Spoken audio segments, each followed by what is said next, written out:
Today has been a very bad day.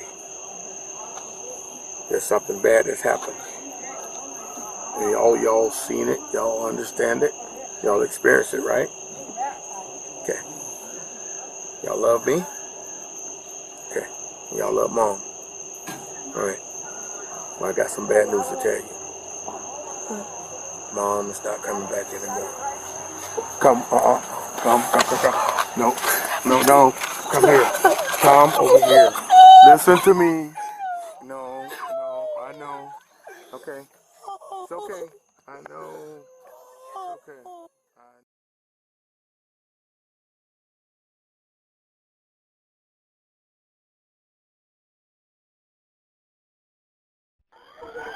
911, what is the address of emergency?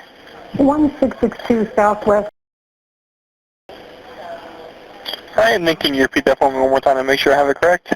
1662 Southwest. Alright, what is your phone number in case you get disconnected? 352-777-59. What is your name? Susan Lorincz. I'm sorry, you said your name was Susan? Yes. And what was your last name, Susan? Lorincz, L-O-R-I-N-C-Z. Alright, and tell me exactly what happened? We got kids trespassing again. They're leaving all the toys around. They're just screaming, yelling, just being absolutely obnoxious. I went and threw the roller skates over to the other side. The kid says, I'm going to beat you up for that. And he's mouthing off to me. Alright. Right in my own home.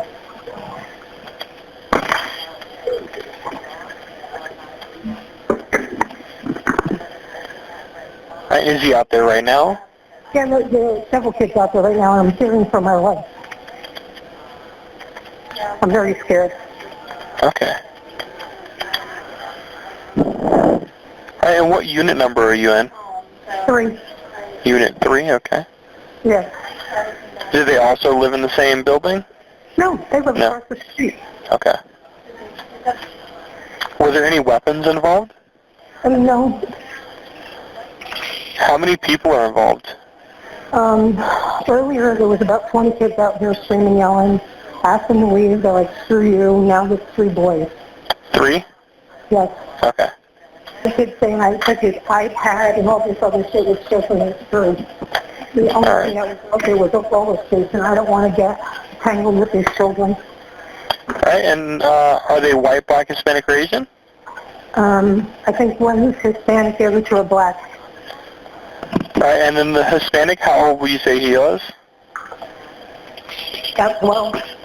12? Alright. Were they all about the same age? Alright, and then the Hispanic male, what is he wearing? He's got, I think, a t-shirt and pants on. Do you know what color t-shirt? No, I couldn't tell him that. Okay.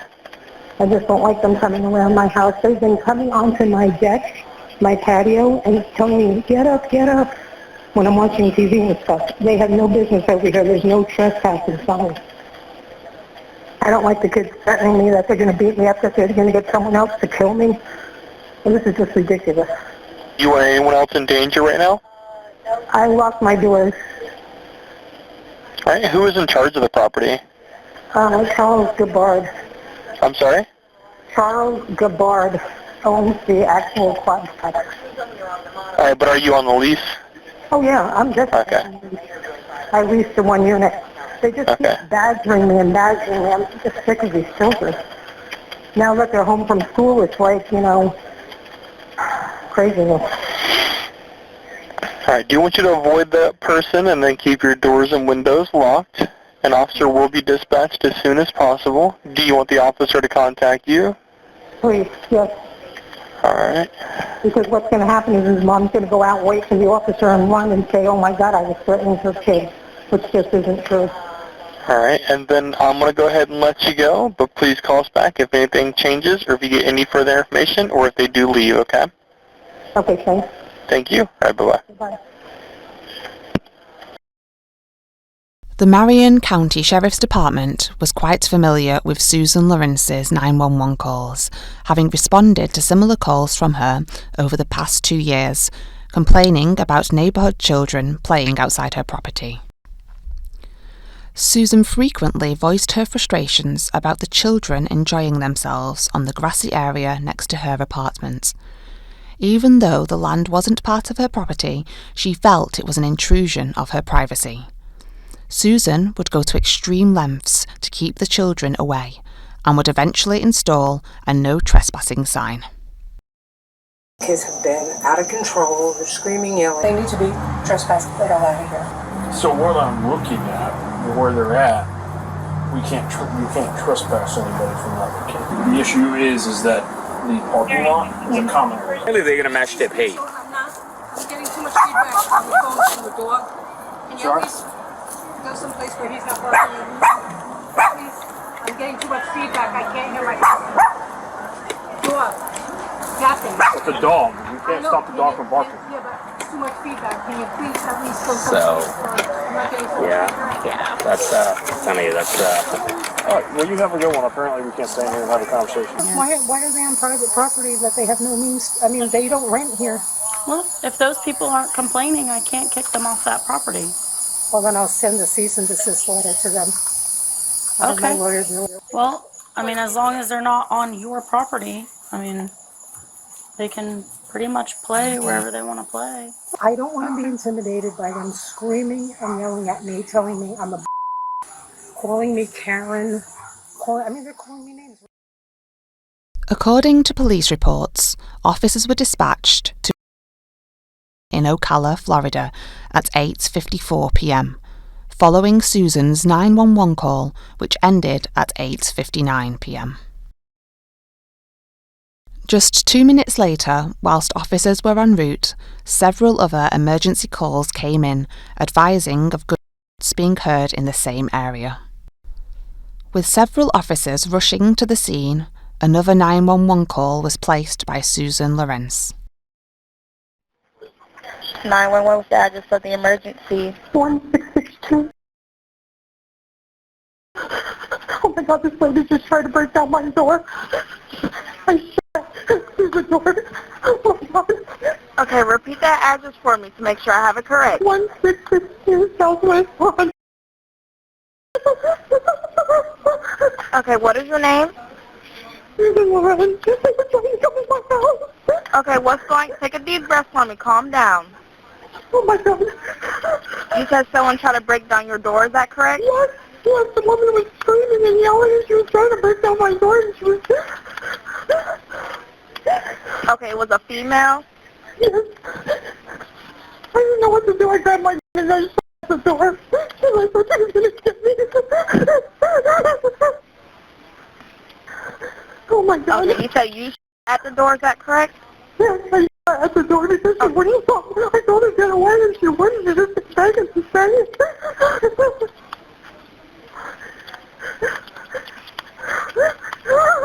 Okay, where's your now? It's in my bedroom. I didn't know what to do. I was panicking.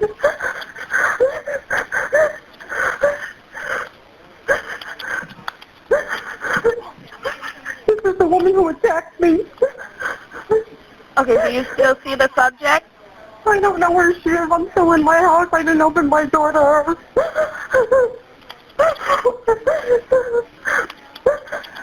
Is it just only you in the home? Yes, it's just me. Okay, I just need you to lock all your doors and windows, okay? I have.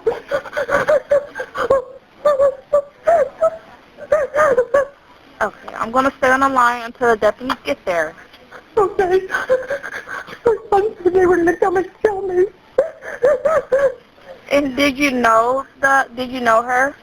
Yes, she's come after me several times because of her children. Her children keep trespassing over here. They're bothering me and bothering me. They won't fucking stop. Is she a neighbor? Yes. Do you know where she lives? She lives at 1663. 1663 Southwest Lane, is that correct? Yes. Okay. Do you know her name? Age like always. And we do have deputies getting close, okay? Okay, I think they're here now. I see the light. Okay, if they're there, I'll go ahead and let you go. Okay, thank you. You're welcome. Bye-bye.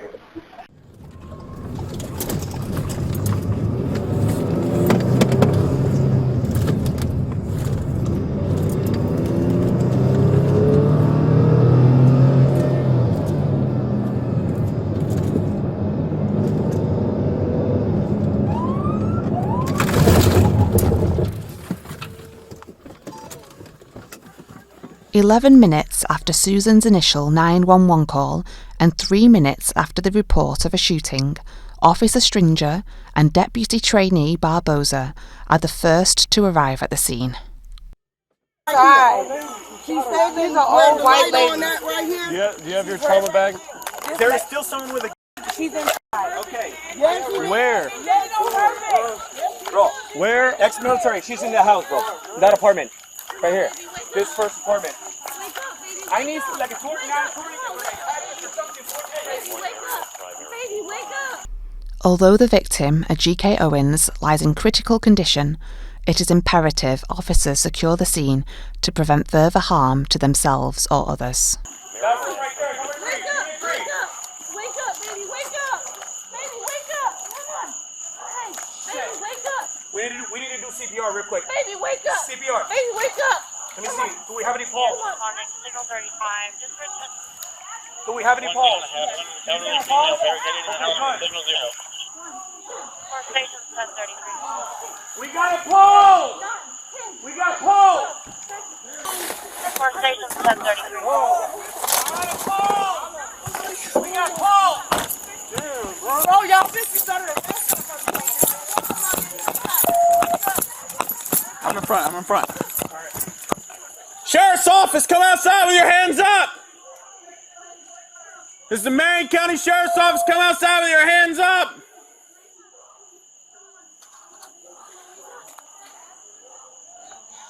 Show me your hands. Show me your hands. Turn around. Turn around. Where's your at? I don't know what's going on. You're going to be detained for now. Is there anybody else in the house? No. Nope. No, not right now. You're not under arrest. You're being detained. As Susan is being detained, she remains more concerned about her cats than she does about the victim she has just shot through her front door. Can I just get my No, daughter? no, not right now. All right. You're not under arrest. You're being detained. Okay, I understand. Come over here. Oh, wait, can you close the door? I have two cats inside. Hold I on. want the cats. 64 of the Marion females detained. Need medics. 1018. Hey, med bag. Get my med bag. Start giving first aid. Wait. Come this way. No, No, come I on. want him to lock my house. Okay, we will worry about that in a minute. Right now, I got other things to worry about. Okay.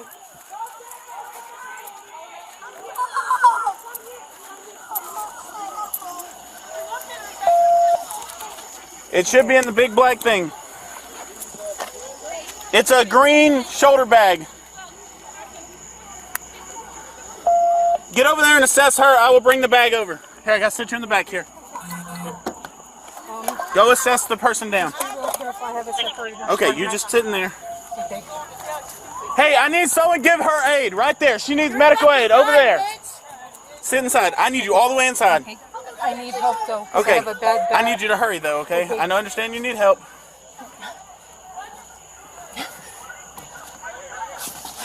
Again, Susan is more concerned about her own well-being, preventing Officer Stringer from attending to the victim. Can you please lock my house for me, please? Ma'am, I will do that here in a minute. Yeah, but I don't want the kids running in. There's too much stuff in there. I gotta do this first.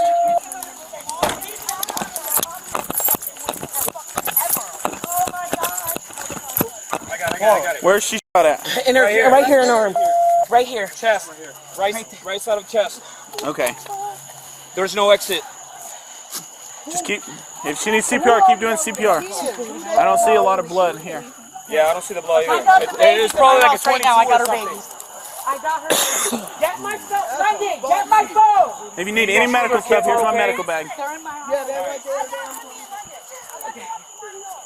That's the mother right there. That's her mother right This there. is one of our kids. Keep the light over here.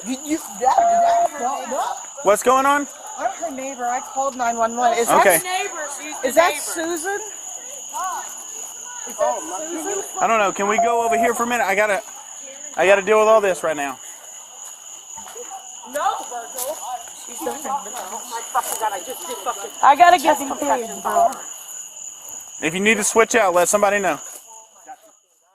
Approximately 12 minutes after the shooting, more officers arrive at the scene, closely followed by fire and rescue paramedics. Can they advise if there's anybody else in the house? We haven't cleared it, but we were advised 54 on anyone else being in the house. No. We got her already in my car. She's in my car. Yeah. Station still 1033. She's got a to her right shoulder area. They've been doing CPR for about 5 minutes. If you're not, Marion, you can clear the station. The suspect's been detained on the vehicle. That's what everybody else knows. At 498, 1033 at 2113. Suspect detained. All units still 1051 and 245 until your response. 26 ring tonight, so. You're in 10-12 She said it's in her bedroom when I was putting her in the car. Marion County Sheriff's Office, you're inside, make it known now! With paramedics attending to Miss Owens, officers are able to clear the rest of the house. Officers observe a single bullet hole in the suspect's front door, measuring approximately 52 inches from the bottom of the door. On the kitchen counter was a single Blazer 380 auto spent shell casing. The location of the shell casing would later match Susan's statement that she had fired the gun from the kitchen towards the front door. Within a trash can in the suspect's bedroom were 2 handguns, a Ruger LCP 22LR and a Remington 380. Scenes of crime investigators would later attend the scene to recover the evidence. Hey, there's a little boy by my car. He's the one that was the primary witness. Okay. Show me which one you were referring to. I told him to hang out by my car. Where's my phone? Whilst officers collect statements from witnesses, a G.K. Owens is transported to hospital in a critical condition. Officers learn that a G.K. was the primary guardian for her 4 children and make inquiries to locate a suitable family member to take care of the children.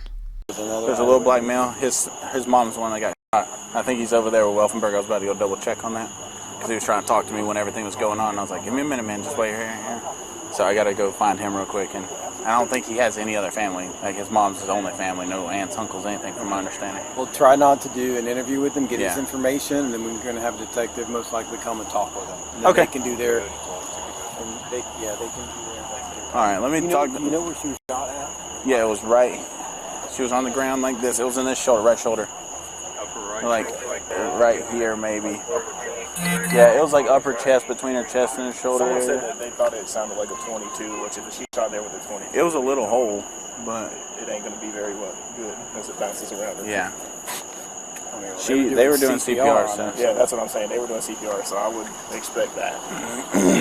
What's going good? So make sure you know.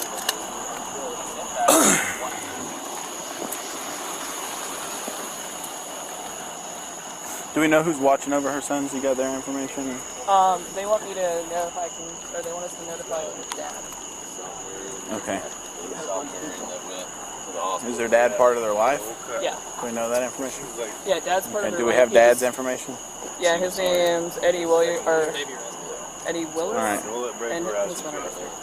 All right, let's ask LT or Sergeant. The children's dad is still part of their lives, although he and Miss Owens are not together. He will soon be notified of the incident and be asked to attend the scene.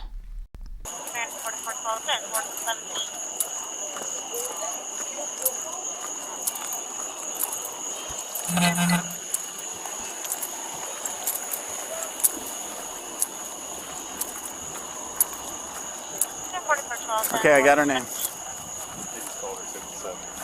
They did? Officers have been notified that the victim has been pronounced dead at 9:33 p.m. Ryan Murphy? Okay.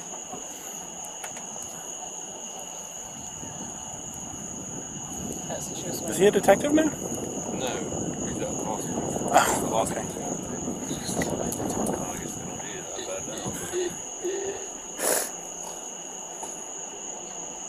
Hey, just notify dispatch for that time to call.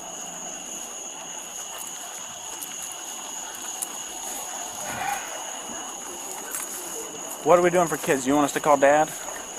He's the only other family, apparently. They don't have, like, grandparents, nothing like that. Get this lady out this crime scene. Hey, ma'am! You cannot be in there!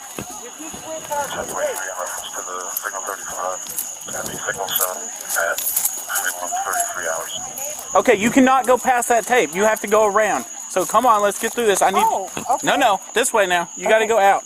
Okay. You got to go out of this tape, and I need all your information. Okay. I don't want to walk in the grass. There's a lot of dogs run loose in there. Well, watch this curb. I got it. I had called 911 because I live right next door to her. Okay, stay right here. I'm sorry for upsetting you. I just don't know. Susan's neighbour Yvonne has just walked through the active crime scene, which is the most direct route to her house due to her being elderly. This is documented within the crime scene log in case of possible disturbance.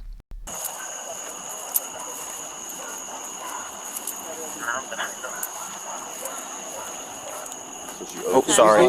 Did we get that lady's information? Yes, and I put her on the crime scene log. And I also put her in as a witness. She said she heard it, she didn't see it, so I added her in there too. Dad, that's where I'm at. Do you want me to go ahead and call him? The two kids. Where is Dad? We don't know where Dad is. We have a phone number. Yeah. He's the only other family they got, I guess. We'll try to get a hold of him. Okay. I know they need somebody right now other than neighbors. At 9:59 p.m, the children's dad arrives at the scene, accompanied by his sister.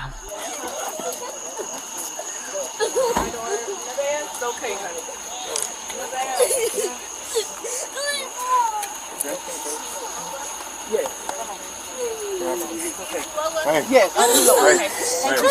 Hey, okay. Thank you. Okay. It's okay. It's all right. Okay. All right, Daddy here. All right. Come here, Apple. Come on. It's okay. Dad. Okay. These are all right. Victims' children. My brother. Sir, where's time? Yes. I haven't got any of that. Where? I was getting Africa's information right now. Please. Okay. Hey, sir. I just need to get your information and stuff real quick, okay? What do you want? Your driver's license, if you have it? Just because she has custody and you don't, we just have to get DCF involved. Do you have any reason why they wouldn't go with you? No. Okay. But we just have to do that, so it doesn't mean that you're under investigation or anything like that. It's just because she had custody, that's why you just have to call them. Okay? But, You okay? yeah, if you want to... I just need to finish getting little dude's information here. I don't know nothing about him. He's not yours? No. Okay. It's only two here. That's Oh, okay. Okay. African. Oh, where's their dad? African. I have no idea. Officers learn that Eddie is only the father to two of the children, with the other children's grandma also en route to the scene. The Florida Department of Children and Families have also been contacted to ensure the children are taken care by someone suitable, as neither Eddie nor the grandma has any custody. Oldest son. Okay. It's mine. Listen. Not him. Not him. Okay. Come here. We're gonna ask you some questions. No, we're just trying to put everything together. I get it. This is real early on. Do you need more info?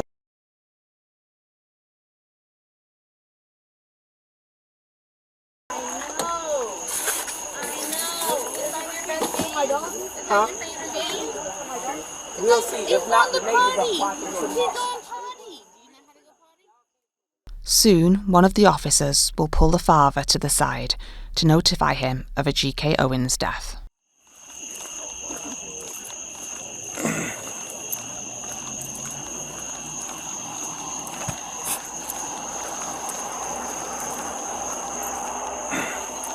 What's up?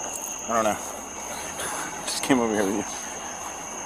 Lieutenant said I need to call him when we're done. He needs to touch base with me about something. Can you check 1886 apartment 2? I need the kids' school. Don't worry about it for now. Okay. It'll be okay.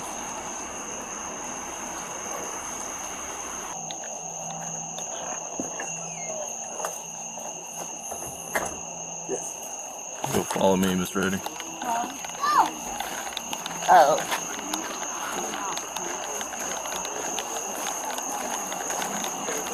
Come on over here.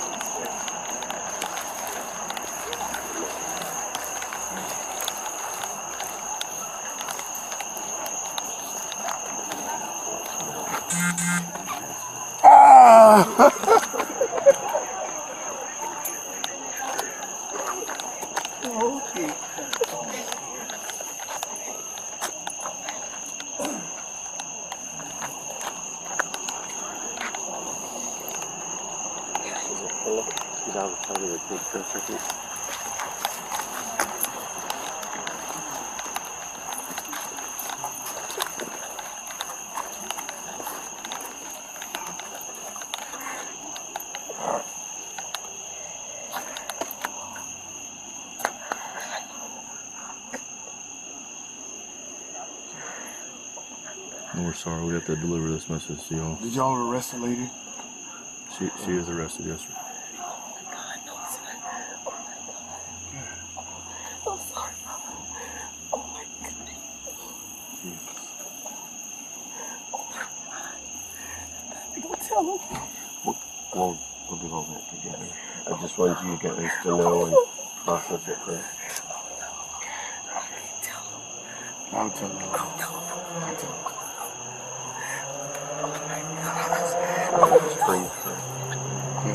Try to get your breath. Okay. No. I'm gonna tell you. So they're gonna follow you guys. They're gonna follow your example. So they don't know how to act. But it's all right for you to cry. It's all right for them to cry. That's all. I'm gonna try not to. Yeah. No, I'm just saying that it is okay. So you can cry. It's not gonna break them because they're gonna be upset. That's just a normal natural experience. So it's all right to cry. I just wouldn't probably lose it though. And then I could be looking at going to.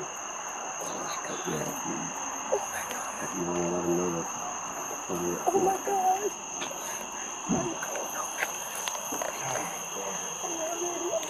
How are you gonna tell that lady her mom? I don't know. We'll just take one step at a time. You guys are all first, and then we'll. Oh my God. You want to stand by for a minute and just. Yeah, but you stand Yeah, I'll stand by for Oh my God.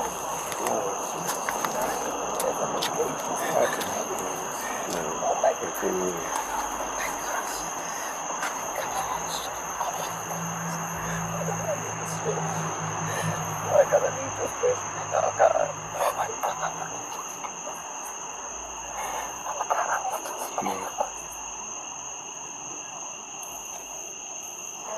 You want to do it? We're going to wait. Let's wait a minute. Unfortunately, the father must now notify the children. I don't know how y'all gonna do it. I can't do it. I'm gonna do it. Yeah, why don't you just stay and relax, and then once you have the strength, I'm gonna bring him on this side. Oh, You want me to bring him on this side?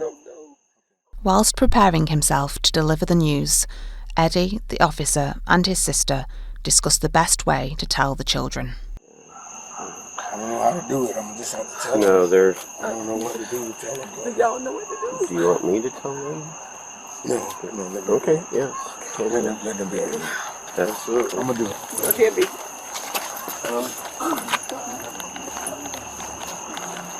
they have a place for him? They used to go to the personal redeemers. Okay. So if you, maybe if that's your belief, you can maybe go in that direction. That she's home with Jesus, and we're not going to see her again if you want to see. So that's the way Christian. Well, my thing is this. I don't know what type of lifestyle she lives. So yeah, we're gonna see her again. But I don't want to lay out nothing. No, I understand what you're saying. But we don't know. Yeah. I may not go that route. I'm gonna just go and ask God to flow through me and tell me how to deliver the message. Okay. That's what I want to do. I don't want to.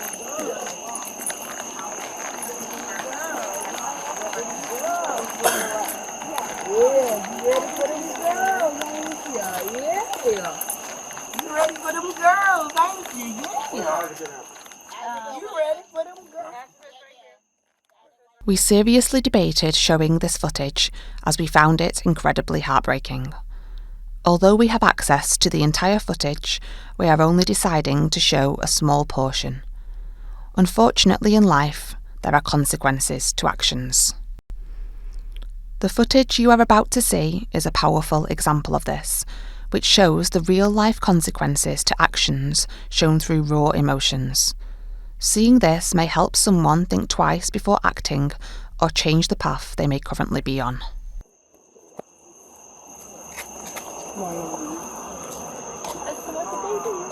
Wait, we got the baby. Y'all got the baby? Yeah, the baby, he's right here. Can you just hold him a second? Okay, alright.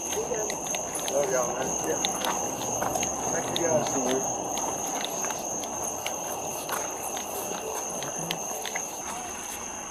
Love y'all, man. Yeah. Thank you guys.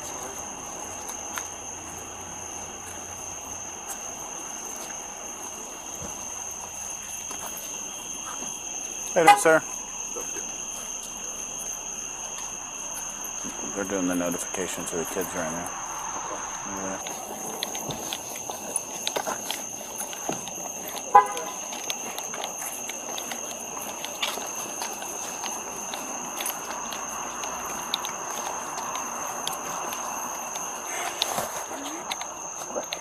Let me tell you. Today has been a very bad day. There's something bad that's happened. And all y'all seen it, y'all understand it, y'all experienced it, right? Okay. Y'all love me? Okay. Y'all love Mom? Alright. Well, I got some bad news to tell you. Mom is not coming back anymore. Come, come. No. Come here. Come over here. Listen to me. No, I know. Okay. It's okay. I know. It's okay. I know. I'm sorry. I'm sorry. I'm so sorry. I am sorry. I'm so sorry. You can't go home. No, she's gone. Okay. It's alright. You guys are gonna be okay. It's alright. You guys are alright.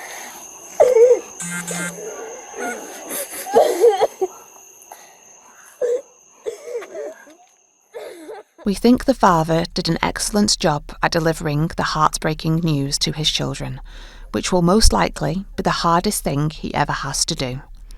Unfortunately, one of the neighbours who didn't even witness the announcement disagrees. Okay, just relax.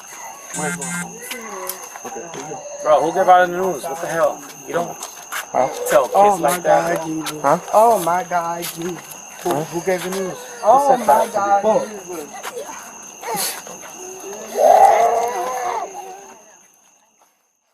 We cannot judge anyone in these circumstances, and although we did not agree with the neighbour's choice of words, emotional intensities are obviously high.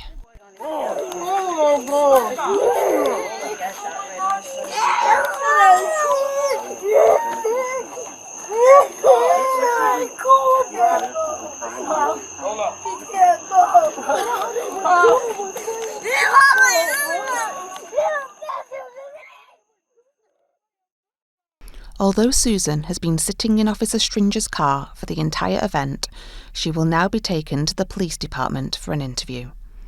We will refer back to some of these scenes throughout the interview process to show previous witness statements.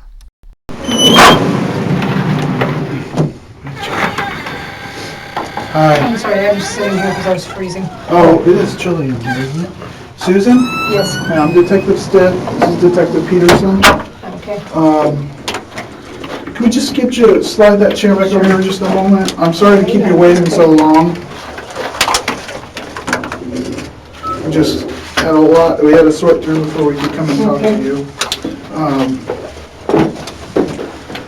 So again, I'm Detective Stitt. I'm an investigator here with the Sheriff's Office.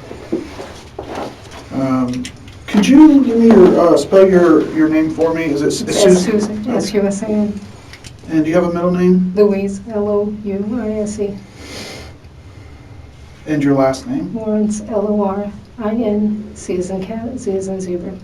Thank you. And what's your date of birth, Susan? 7/23/64. Okay. And your address? 1662 Southwest 34476. And you live in an apartment? Yes. Number 3. 3? Mm-hmm. Thank you. What's a telephone number for you? 352-777. 5909? Mm-hmm. Okay. So, do you know a reason why we're... Oh, absolutely. Okay. So, did the deputies like put handcuffs on you or anything with it? Because there's a lot of things going on, and we're trying to sort through the moving pieces to try to figure out what happened. Mm-hmm. So, naturally, they want to secure Understood. the scene, and that under that circumstance, I meant to handcuff you. Mm-hmm. So we're working this investigation.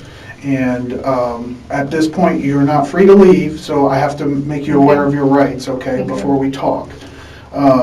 So I have to read this to you. You have the right to remain silent. Anything you say can and will be used against you in a court of law. You have the right to talk to a lawyer and have him present with you while you're being questioned. If you cannot afford to hire a lawyer, one will be appointed to represent you before any questioning if you wish. You can decide at any time to execute these rights and not answer any questions or make any statements. Do you understand each of those rights I've explained to you? Yes. Okay. So the reason I'm trying to clarify all the events that happened tonight, and to try to, because really I only have, statements from people that were out there, and I would like to get your side of things and try to understand what exactly happened tonight, or last night now, I guess it is. Good gravy. Basically, the neighbors were out there screaming, yelling. The kids were running back and forth. I had a miserable headache. Went inside, laid down. They finally got quiet. I came outside, and the 3 boys were there. I'm like, guys, you're trespassing. Come on, out of here. And he's like, I want this, and I want that, and f*** you, and this. I'm like, oh, okay, little big kids, because they're all really young.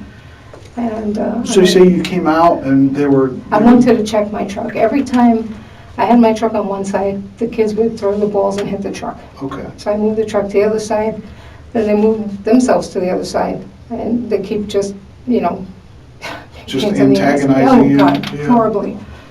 Okay, so when you said that you came outside and they were there, the 3 boys were there, where were they at? Right in front of, that little cove that's like there. The privacy fence? They were right there. Okay. Right in front Inside the privacy fence, like on your patio or no, outside? They were just right outside. Okay. And I'm like, guys, come on, leave.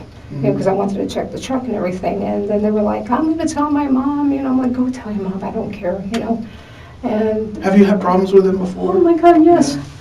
And they've been harassing me last week. They came out, they were actually in the vestibule area. And they were like, wake up, wake up. I was watching TV. I'm like, really, seriously? Because, after a nice long shift, that's just when I want to hear these little run. How long have you lived there? 3 years. 3 years? Mm-hmm. Okay. And how long have you been having problems with them? Like 2 years. 2 years? Ever since she moved. Is it just those same 3, or do you have problems with any? Does anyone else give you problems? They want to play on that part where Charles owns and the other part. And I'm like, guys, come on. Which part is that? I'm not sure. I don't know who Charles is. Charles is the landlord.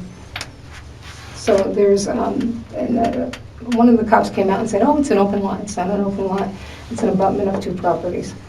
I'm like, guys, come on, give me some peace, because in my apartment, there's sliding glass doors, and then I have the 2 bedrooms up front, and because it's an open concept, just you can hear everything. Sounds travel And right it's through horrible, and I'm like, go play on the other side. We don't want to play on the other side, we want to play over here. I'm like, oh, good gravy, and so they just, every time they see me, they get together and scream and yell. They live in the same building? No, none of them live there. I was going to say, one set of kids lives there, but the other sits on the other side. They will play on your side of the road, Come on. Susan continues to tell the detectives about her troubles with the neighbourhood kids, often referring to past events. With the detective having a better understanding of the ongoing issues, he is interested to know what happened tonight that led up to the incident. So what happened tonight that led to the conclusion that... Well, I'm like, kids, go home. So they go home, and then all of a sudden she comes out, and she is just banging on my door. I'm like, go away. I'm not dealing with you tonight. And then she started banging so hard, everything started shaking. And I'm like, you really need to leave. And then she, I'm going to kill you. And she's just banging away. And I'm like, oh, Jesus Christ. And since she has actually harmed me, I'm like, this just keeps getting worse and worse. I'm like, I don't know what to do with her. And she banged so hard, it looked like my door was going to fly off. And I panicked. And I was like, oh my gosh, she's really going to kill me this time, And so I don't even actually remember picking up the gun. I just remember shooting. As well as going down the possible self-defence route, Susan has not disclosed why a GK had initially come to Susan's door. According to multiple reports, Susan had swung an umbrella at the children, picked up their iPad, which she refused to give back, and had thrown one of their roller skates at them. The children then went to tell their mum, a GK, what she had done. So I'm just trying to get an idea myself as to what happened. So I'll know how to do what I need to do. Okay? So, me and my friends, we was in this field right here. The open field right there? Yes. Okay. Got a flashlight? Yes, ma'am. And then after the game was done, what y'all's playing? We don't know what to call it. We just call it like the water bottle game. We're playing with a water bottle? Okay. And then my brother accidentally left his tablet on the field. The lady that lives in apartment 3, right there. Okay. You say your brother left his tablet out in that open field right there where that sign at? Yeah. I don't know where he left it. Mm-hmm. I just know he just told me that he left it. And then he asked for it back. He told me that the Karen dropped it and then threw roller skates at him. And then... So, wait a minute. So he left his tablet in the field and y'all went back to get it? Yeah, so, like, everybody was just going this way, that way. I was right there at the basketball court playing with my friends. The rest of the kids, I guess they just went over there somewhere. And then he just went back for his tablet. Your brother did? Yes. Okay, brother left tablet and went back for it. Okay. And then, where were you when he went back for his tablet? At the basketball court. Oh, okay. Okay, and then what happened? And then I was like, why don't you throw something at me or my mom or something? Just wait till we get our mom. And you said that to somebody? Yeah, to her. You said, why don't you... You said that because of what? Why did you say that? Because she threw it at my brother, and she's always messing with my brother for no reason. The lady in 3, you know what's her name? Susan Lorincz. Huh? Susan Lorincz. Suzanne? So Suzanne threw something at your brother.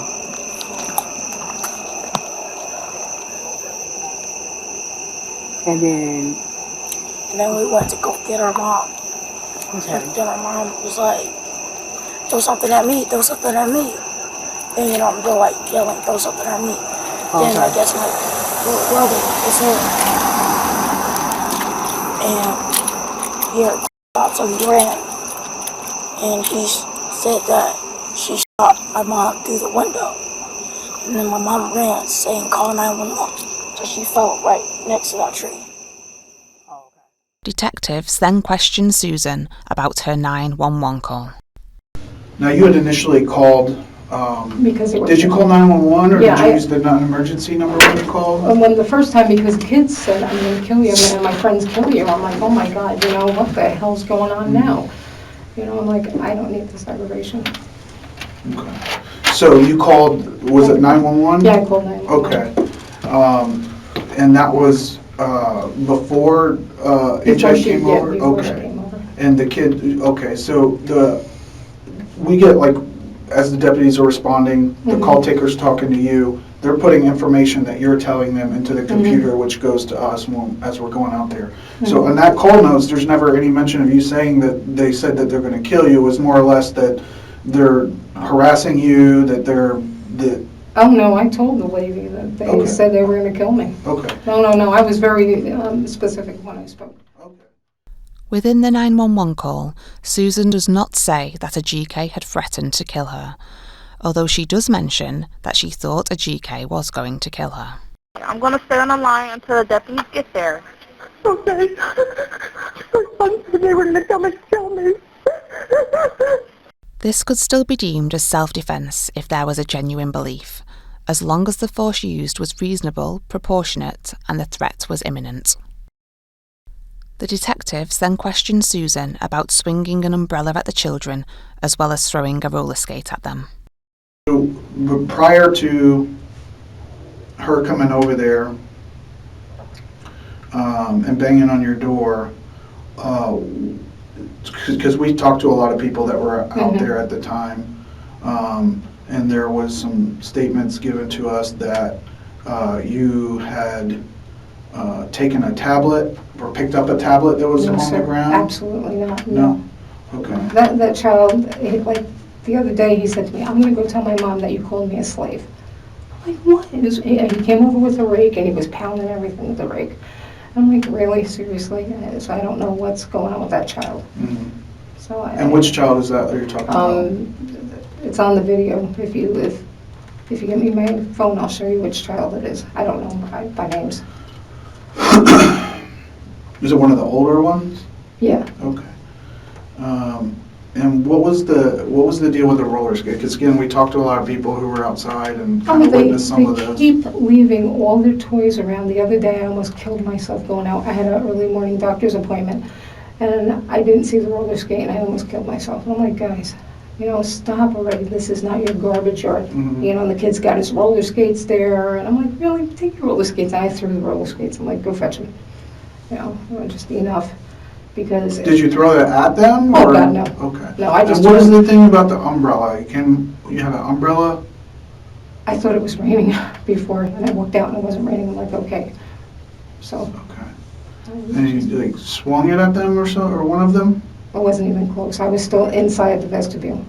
So. How can we explain that then with people saying, like multiple people that weren't like talking to each other, that if they were saying that that's what they saw? I don't know. Maybe I did step out and I'm like, guys, go away, but I would never touch them. Okay. You know. Maybe like swat at them with it, but not. Exactly. Okay. If I did it was probably because I was just so, you know, like, come on. You may have just heard Susan say one of the children had once told the mum she had called them a slave. According to multiple witness reports, it was not uncommon for Susan to use racial slurs towards the children.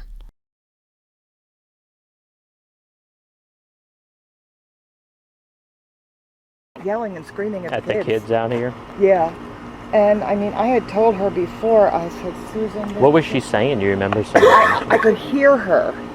But, I mean, please excuse my language, but no, the one okay. time I did hear her, plain as day, shut the up. And other than that, it was just, I could hear and I hear voices, right? I could hear the voices, but not what they were saying. But loud yelling? Yes. From her, were the kids yelling at all? Were they aggressive? No, it was just her. Susan was always upset because the kids used to play in the field in between the two buildings. And she always made a big issue. I put up a sign, keep off the grass on my property line. And you put that up? Yeah, I told her, I said, I can't do any more than my property line. And that's for a small portion. You can probably see where the grass is cut. The majority of the area belongs to the other quad. Okay. And that's where they play mostly. Okay. And you know, I told her, I said, Susan, I really can't do anything about it because I don't own that property. I just own just this side of that oak tree. Mm-hmm. What did she ever say? Like, how would she bring it up to you that there was an issue with the kids running around the property? It was a constant complaint. What would she tell you? Like, would she say? What would be some of the things she would tell you? That she wished they would go somewhere else. Basically. Okay. Going back to the interview, detectives are about to reveal the passing of a GK to Susan.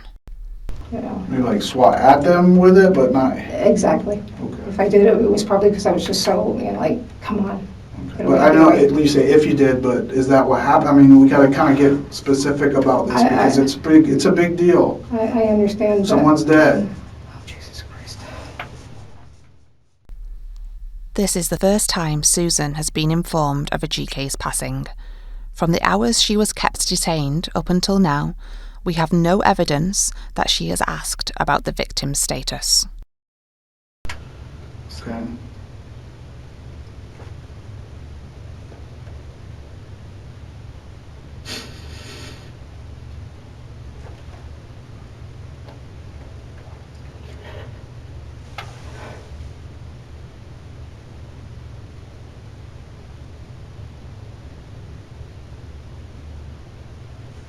And I know from what it sounds like, I talked to several people out there, and it seems like this has been an ongoing thing where the harassment continues and just being obnoxious and don't have respect for their neighbors and just doing whatever they want, and it builds and it builds and it builds until you can't take it anymore.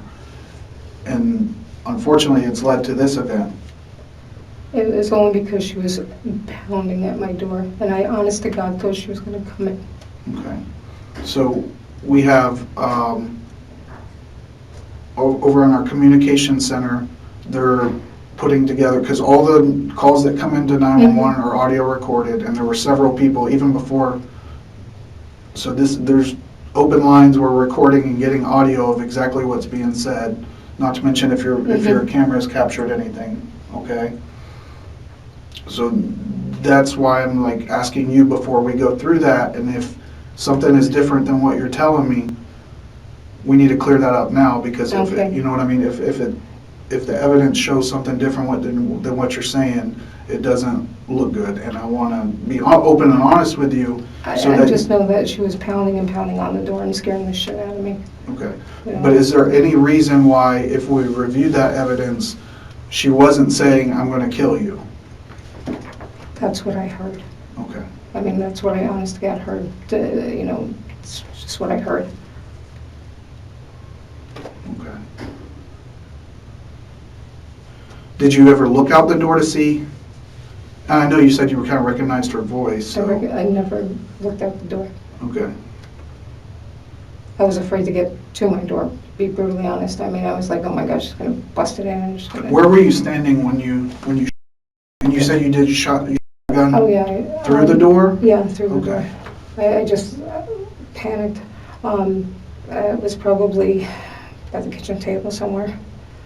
Okay, by the kitchen table. And how many times did you shoot a gun? Once. Just once?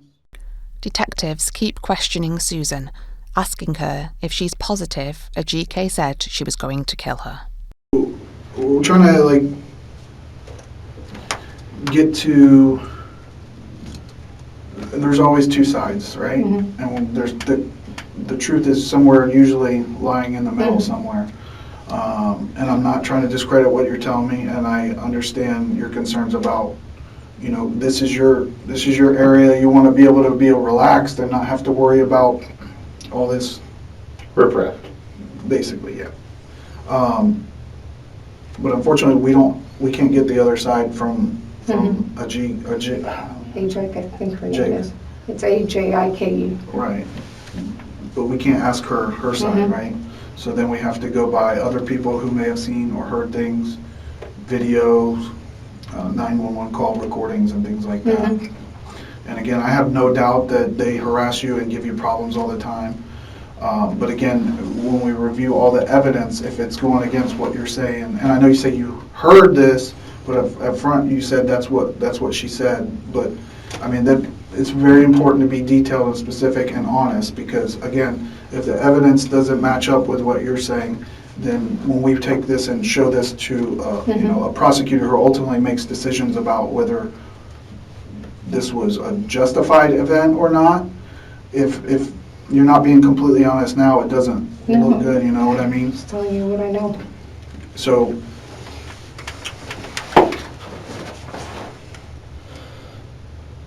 is it feasible to say that this is just got to a boiling point for you, that you couldn't take it anymore? And because again, if this stuff happened in the past, I get it, but we're talking about a specific event tonight where she didn't make it a point that she was trying to come in. She was trying to get your attention to say, apparently, to stop throwing things at her kids. Whether you actually, I know, listen, kids can lie, I get it. And I'm just saying, whether that actually happened or not, that's what she believed, because that's what she was told by her one of her sons. So she was coming over there to, I mean, does that ring a bell of her telling you not to be throwing things? No? What specific words do you recall that she said? I just remember her saying, "Don't talk to my sons that way, and I'm going to kill you." I mean, that's what I heard. And I'm like, oh, Jesus Christ. Although there were many different words that a GK had stated, according to witnesses, there was not one mention of threats to kill. And then we went to go get our mom. Okay. And then our mom was like, "Throw something at me, throw something at me." And you know, I'm doing like yelling, "Throw something at me." Okay. Then I guess like, rubbing his head. And yeah, so he ran. And he said that she shot my mom through the window. And then my mom ran saying, "Call 911. So she fell right next to that tree. And what made you, I mean, I know someone's banging on the door, you feel like they could get in, but at that point where nobody had breached or been able to get through that secure door, what made you feel like that was the time that you needed to do that? I usually have a chair propped up against the door at night. Okay. And I didn't have the chair up there, and I didn't have the chain on the door either. So just the one lock was locked. And I'm like, oh shit, you know, of all the times that I never... But before you decided to pull that trigger, you didn't think to try to put I wasn't going near the door, because she was actually physically moving the door. You know, like you could see the door moving. I'm like, oh dear God. So the thing is, and again, I can 100% sympathize with being fed up with that kind of harassment and that kind of disrespect. But also someone lost their life last night, right? And she has children, and as much of a pain in the butt that they can be, they're not going to have a mother now. Okay? I understand that, and that makes me sick. And that is, as a parent, I think is like the ultimate reason that we need complete honesty. And I think what really your intentions were maybe not to kill her, but I think you would just reach that level that we've all gotten to, where we can really make a bad decision, where it builds up over time and you can't take it anymore. And I think that you shot at her because you were fed up and you were over it. No. Is that? No. No? I absolutely feared for my life. So this was an absolute, it's either me or her. I mean, it's just like, I'm like, holy shit. But did you see her with a gun or another weapon or anything like that? But I don't know what she had on the outside. You know, when my lights were off, you know, so she came up, it was dark out. And I'm like, great, now she's pounding on my door. Now she's scaring the crap out of me. You know, now my door's moving, and I didn't have it properly secured. And the next thing I thought she was going to be in my house, killing me. I mean, that's honest to God what I felt. It's not like, I'm fed up or anything. This was a real fear. But when we first started talking, you said you made it very clear to the 911 call taker that she was threatening to kill you. Yes, absolutely. And if that's not on the recording, is there any reason why that's not on the recording? I have no idea. I'm pretty sure I said it. So. Are you just pretty sure she said it as well? That she was no, absolutely, she said it. Okay. She was absolutely, So the way that I see it is kind of like this. You have two things that you are looking at when you're in your position. You have this fear, this imminent fear of great bodily harm, death, serious injury, right? Imminent fear. Or you have, I'm in my apartment, I'm scared as shit, and I'm trying to scare someone off. Does that make sense? Yes. Do you understand what the difference between those are? Oh, absolutely, yeah. Okay, so I'm trying to understand, do you have this imminent fear that you're about to die, or do you have this, I'm afraid of what's going to happen if this person doesn't go away? Does that make sense? No, I felt like I was in imminent danger. Okay. How would you define imminent danger? I just want to make sure that you because that's what the actual imminent law... danger of, let's say, someone coming at you with a nice 4-ton truck, straight at you, and, they're swerving with you when you're trying to run away. Okay. So, someone coming at you and you're this close to danger. Okay. Now, the first time that you called 911, tonight or last night, at what point did you disconnect from the call? You called about basically the kids were in your area and you didn't want them there. Mm-hmm. At what point did you disconnect with them? They hung up with me. They said, someone's on the way, just keep your doors and windows locked. And I said, okay. But AJ wasn't there at that point? No, she was not. Okay.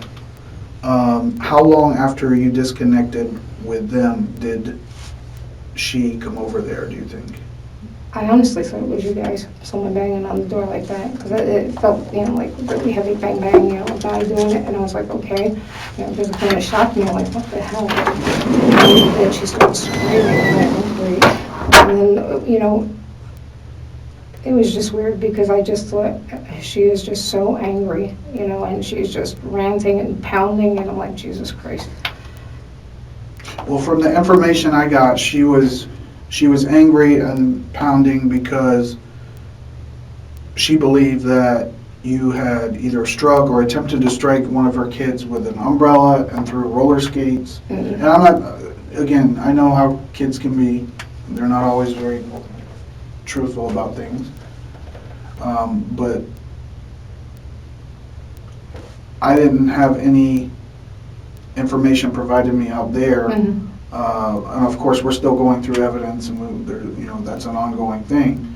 But nothing that says that she threatened to kill you or that was doing anything more than trying to get you to come to the door.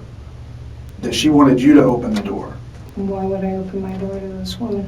When she has, I wouldn't either. When she has thrown things at me, right. When she has followed me a foot behind me, I'm like, what the hell are you doing? Right. I mean, she's literally come up. We had words about 2 months ago, and I walked away. I said, all right, whatever. And, I said, I'm sorry, just because I wanted to diffuse it, de-escalate everything. I'm walking away, and she's literally walking 1 foot behind me like she was, I said, oh my God, she's going to pound me into the ground. So, yeah, I mean, that's my question, though, is if she wasn't trying to come in, she's just trying to get, and again, I wouldn't come to the door either. If you're beating on my door, wanting to cause something, I'm not answering it. But that's different than trying to bust the door down.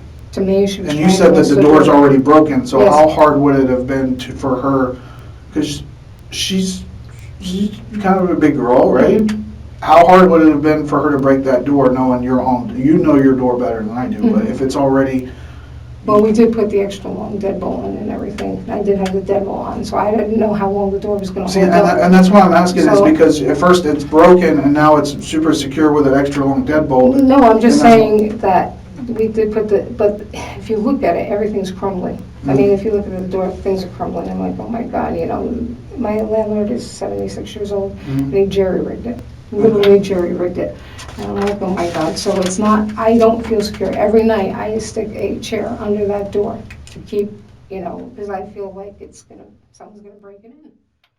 The rest of the interview continues along the same path, and after speaking with the state attorney, they decide to release Susan under investigation. Susan, all right, I talked to the state attorney, the prosecutor for the state attorney's office. They are along the same lines of what we're thinking. We're going to continue the investigation. I don't think it's safe for you to go back to that house. I don't think so. We might knock on your door pretty late. Nah, okay? that's fine, man. I mean, because we want to get all the answers to this. Okay, yeah. so And I'm just letting you guys know. I'm letting you guys know. This neighbor here, it's hot. It's always hot. You know, there's a lot of things going on. I come through here as much as I can. But the reason why I'm saying it is she's not safe coming back. You know what I'm saying? I'm not. I get what you're saying. I get what you're saying. I think she knows I don't give a shit about her. You know what I mean? But I got you, man. yeah. All right, give me something now, all right? But what we can do is provide you with a ride back there. You stay in the patrol car. How many cats do you have? There's 2 cats. 2 cats. Do you drive that truck that's Yeah, there? Yeah, that's my truck. We can get the cats. Do you know where the keys are to your truck? 5 days later, detectives would bring Susan in for a second interview, where they will confront Susan about some inconsistencies.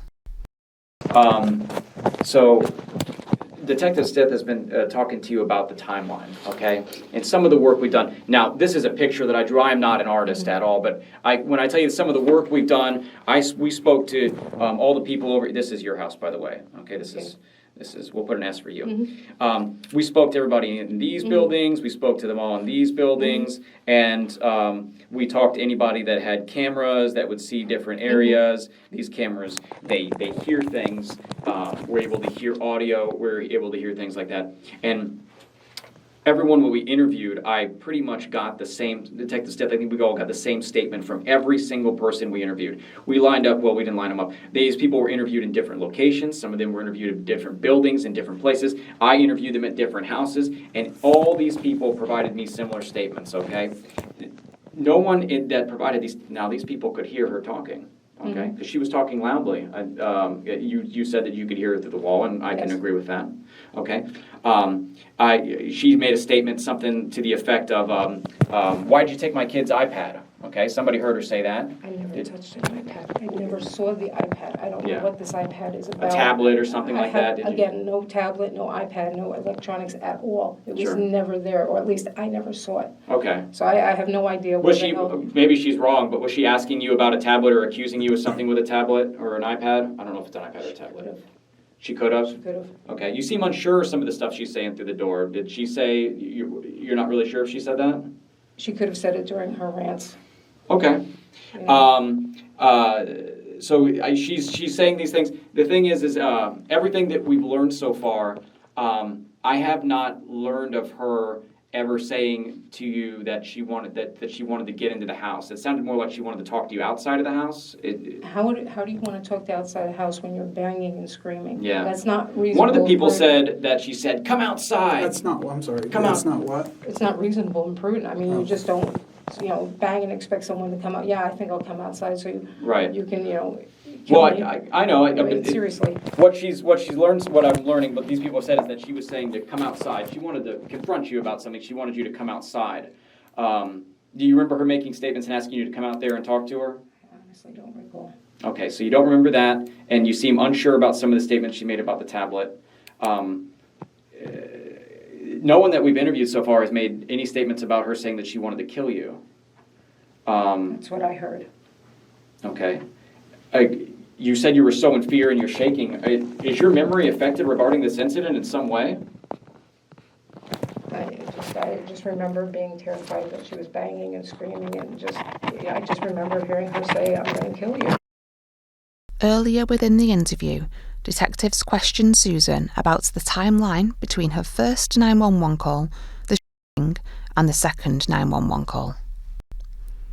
Susan stated that a GK had started banging on her door 10 minutes after the first call had ended. She then searched for her phone to call the police back, but was unable to locate it. After 5 minutes of banging, Susan then shot at the door. She was then able to locate her phone and make her second call to the police. According to the call logs, Susan's first call was placed at 8:54 p.m, with the call ending at 8:59 p.m. During the first call, a GK was not at the door. However, 2 minutes later, at 9:01 p.m, Susan makes her second 911 call, stating that she has shot the victim. As well as inconsistencies with the timeline, multiple witnesses report hearing a total of 6 knocks before they heard the shots. While I was out there going through the notes and everything, I went through, so when someone calls 911, as soon as that call goes to our communication center, it logs it, gives us a timestamp. Hour, minute, second, from the very first time that call was received to the time that it's disconnected, okay? And that's for every single time someone calls. So the first time when you called 911, talking about the boys out there trespassing and things of that. So that call started at 8:54 p.m. Does that sound about right? Yes. I really wasn't looking at the call. Okay. I just remember calling. That's what time it says on our call center. And that call lasted for 5 minutes and it disconnected. At 8:59, deputies are on the way. Okay. Now you estimated that it was approximately 10 minutes after you disconnected until the AJ started pounding on your door. Is that correct? Is that okay? So the second 911 call where you called, lady was banging on my door, I shot her through the door. That call came into our call center. It was received at 9:01, which is 2 minutes after you hung up with the communication center the first time. So that's 2 minutes that all these things that you say occurred happened at your front door. From pounding and pounding and pounding and pounding, I'm going to kill you, all these things. Within 2 minutes, she showed up at your front door and did all these things to the time that you pulled the trigger, went and found your phone, and then called 911. So, and that's why I'm trying to get... To me, it seemed like that amount of time. I thought it was a time. Well, so clearly we've established that was not true, that's not the case, but that's what you felt it was. So you also told me that that's what you heard, that she was going to kill you. Is it possible that she did not say that, and that's what you heard or you believed, just like you believed it was 10 minutes between those calls? I just thought she said, "I'm going to kill you." I mean, that's what I heard. That's why I was so scared of my life. I was like, Jesus Christ, she's pounding on my door. She's going to break in. She's going to kill me. But is it a possibility? If you believe that there was 10 minutes to 15 minutes, adding in 10 minutes before it started, and then approximately another 5 minutes on top of that you believe that 2 minutes was 15 minutes, is it a possibility that maybe you thought you heard that, but it wasn't that what she actually said? I have no idea. That's what I heard. Okay. I'm telling you what I heard. As well as admitting to using racial slurs towards the children, detectives want to know if any premeditation was involved. And something that caught my ear, like when we were talking earlier, you had mentioned the words, and I asked you to repeat it because I wanted to make sure I heard you correctly.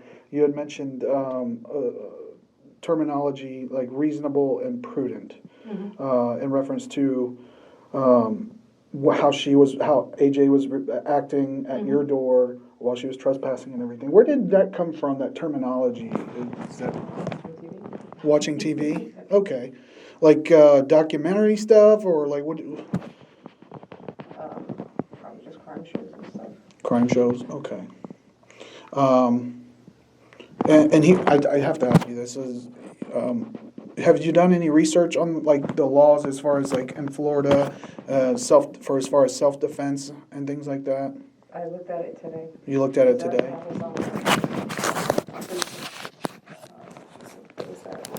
had it up on Facebook. Describe that. What did you, specifically, what you were reading about and learning about? They said self-defense, and I'm trying to think what the hell else I looked at today. That's such crap. Mostly emails. But I just remember saying self-defense, and there was a bunch of lawyers and stuff like that. So, prior to today, even the last time that you and I spoke on very early Saturday morning, you had used some of that same kind of terminology in describing the situation that occurred at your front door. Prior to today, had you ever done any kind of research like that? And before I ask, let me just say, if we were to look through everything in your phone or your home desktop computer, is there anything kind of research on your internet history that would show that you've done research on like self-defense? Or have you ever heard of the term stand your ground? Yes. Have you ever done any kind of research on that? Yes, when it was mentioned on some guy, someone at a convenience store, and they said stand your ground laws. Was that like a Florida situation? Because I know every state has kind of different laws. I think it was Florida. Okay. And when was that? 5 years ago. It was years ago? Yeah, that was a years ago thing. So nothing recent that would be on like your internet browser history and... I just looked it up today. Right, but I mean other than basically before this incident occurred at your door, but we're not talking like a couple years ago. We're talking about within the last few months. Would there be, because your internet browser, even if you delete it or you go on private browser, if you know, we take a look at those things, because we did go through your phone, the judge signed an order for us to be able to do that. He agreed that there was reasonable enough evidence to be able to do that. So if that were the case, if we were just to look through that, would there show anything that you were looking up, stand your ground or self-defense laws in Florida on the internet? I don't know. I look up tons of stuff. Is it a possibility that you looked that up? Could have been. I don't know. Okay. I look up. And the reason I ask is I'm trying to go and see why the laws were, so I want to know why, like if they have an article, what happened in the situation, what. Well, Susan, I think you know the reason why I'm asking that question. You're smart, okay, and the reason is. Oh hell no, absolutely. I know what you're thinking. Did I look up the laws so I could do something? No. This is not a situation where you set something up because you were tired of this person. You were tired of the situation that they put you in. Although Susan admits to researching self-defense laws that very day, we have no evidence within the documents we possess to indicate that any research was carried out shortly before the incident occurred. Detectives then try one last time to get a confession out of Susan before letting her know their next steps. I know that there was things that happened to you when you were in school. I know that you have gone through hard experiences, and maybe that influenced why you said the things you said before. But I can tell you right now, what we've learned, what we've discussed all leading up to this, it doesn't make any sense. So this is your opportunity to actually tell us that something that does make sense. I'm not going to hold it against you. I'm not going to get mad. But whenever AJ was coming over that evening, what happened? What happened? Bring me to that moment when you had the gun in your hand. What were you thinking? All I wanted her was to go away. I just, I felt she was going to come through that door and kill me. I'm sorry, that's what I felt. I just felt she was going to come through the door and kill me. Okay. It was a tremendous fear. Do you feel bad for what happened? Oh, Christ, yes. Do you? Because the first time that we talked, there was a point where I informed you that AJ had passed away. And I wasn't sure if you'd been aware of that or not. I know they transported her in an ambulance from there. No, I saw them doing CPR. Yeah. So when I informed you of that, you showed emotion. You showed what appeared to me to be at least somewhat of a remorse for what had happened. So do you feel bad for what had happened? Absolutely. Do you feel bad for the children? Christ, yes. So, and I think, Detective Pender we're trying to give you the opportunity to try to explain some of these discrepancies in the story, the things that don't really add up or make sense. And you maintaining that you were in fear for your life.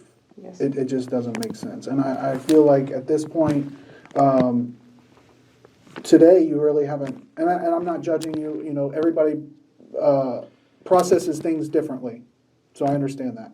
But you haven't really seemed remorseful for today, at least, for what had happened.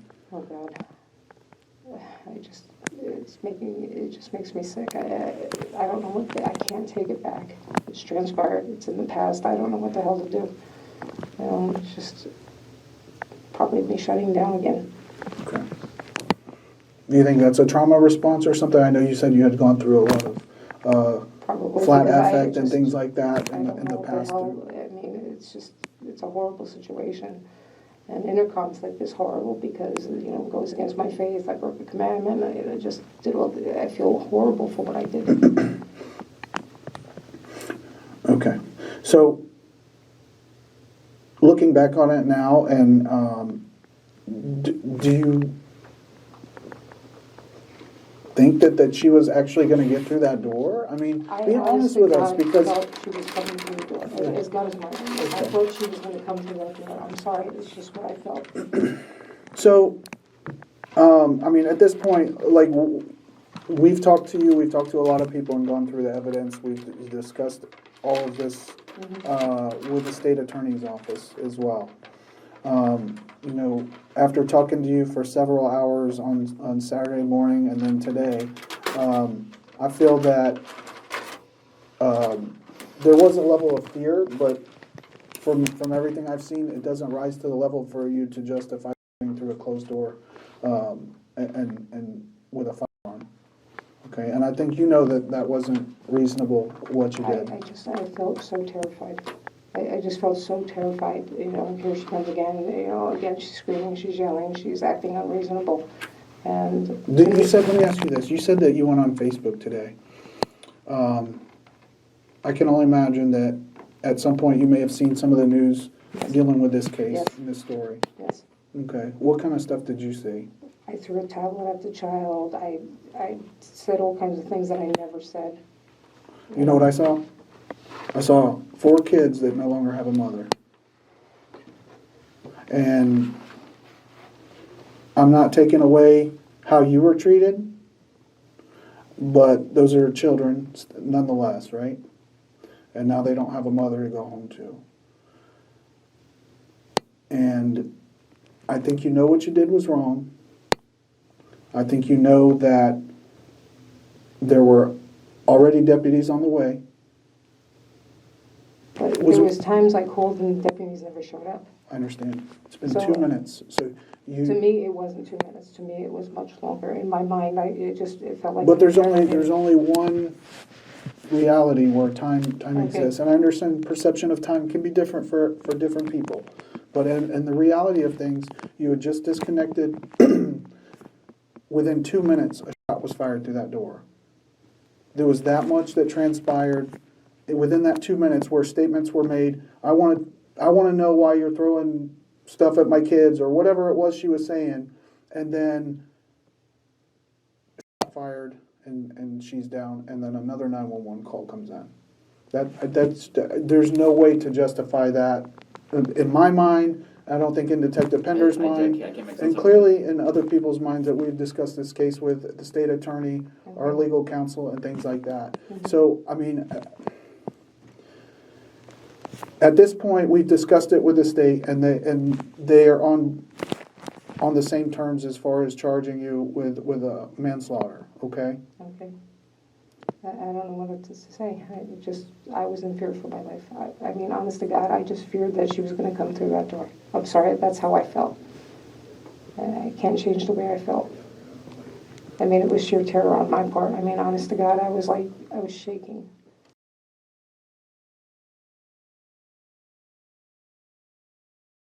In August 2024, a week-long trial began which tested Florida's Stand Your Ground law. Ultimately, a jury would find Susan Lorincz guilty of manslaughter, with Judge Robert Hodges stating that the shooting was completely unnecessary and motivated by anger more than fear. Nothing G.K. Owens did or said suggested that she was trying to break into the house and attack Miss Lorincz. If Miss Owens had somehow managed to break through the locked, dead-bolted metal door, enter the house, and had started coming towards the defendant, she may have had the right but that's not the situation we have here.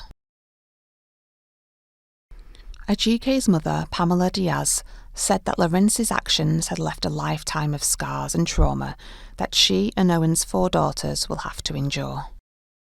In November 2024, Susan Lorincz was sentenced to 25 years in prison. As far as we are aware, Owen's mother, Pamela, now cares for the 4 children, who she states are in counselling but are coping the best they can. We sincerely hope they are able to live a successful and vibrant life in memory of their mother, Ajike Owens.